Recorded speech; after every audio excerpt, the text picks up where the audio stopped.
when a goal is scored 10 seconds in, whose fault is that? Is it captain, players, manager? Well, there was a little bit of luck in a way, and there was a little bit of downright bad defending by United in terms of switching off. And Mourinho's already said that. He's admitted it in his press conference at the end. He said we made 4 mistakes there were 4 mistakes within 10 or 15 seconds. Now, you can look at the Harry Kane and say technically could they pull that back and restart the game? The answer is yes. But I mean, if you look at every time a penalty's taken, whether somebody's got a foot in the box, that's not the reason Tottenham won this game and United lost. That's not the reason this goal was scored. They punted it forward. Kane was physical. They didn't pick the second ball up. And Christian Eriksen took a chance, was clever, got his just rewards, back in the side after being out. And by the way, Spurs missed him. And it was a great finish. And United never recovered after that. That's the thing. How bad were United in the second half? They were worse in the second than in the first. I thought United at least looked like they come out to play when it was 1-0 down. Once the second goal goes in, it was game over. Lloris called in to make that save from Lukaku late in the second half. But outside of that, United had played their best football in the opening 20 minutes.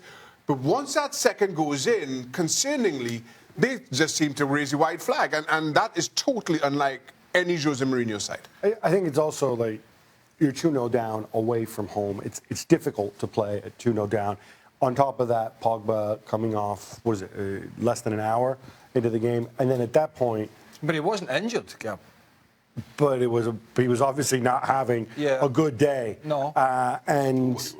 And I think it's been pretty obvious recently when it comes in terms of creativity and whatever else. Without Pogba, United are going to struggle. Spurs went to United without Harry Kane. That was the big story back then. And earlier in the season, they lost, didn't play particularly well.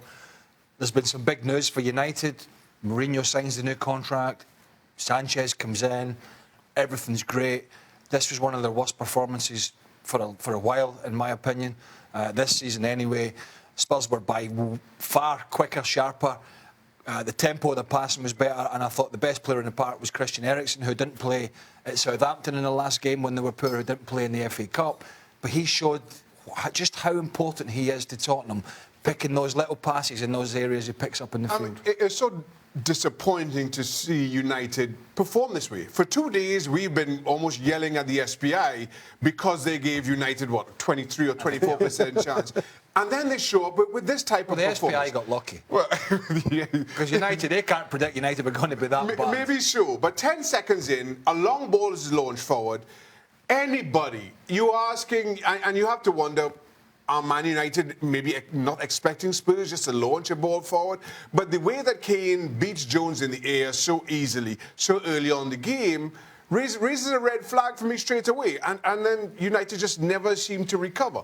And for all their pace, for as good as they are on the counter-attack, I just don't feel that after 30 minutes gone in the game, they tested the Spurs defence or Hugo Lloris anywhere more than they should. There's an element of Tottenham needed this more. They definitely needed this more. Absolutely, and that showed. I thought that showed because, let's be honest, for United, they're going to get in the top 4, right? That's going to happen for them. What position it'll be, I don't know, but I think it'll probably be second. But they'll be in the top 4. They're not going to catch City. Clearly, nobody's catching City. So their concentration is kind of elsewhere. They've got the Champions League to think about, whereas Tottenham have got an eye on, well, I thought it was catching Liverpool. It's catching Liverpool and Chelsea now after Chelsea's result. So Tottenham absolutely showed that come what may, they're going to be up for this fight till the end.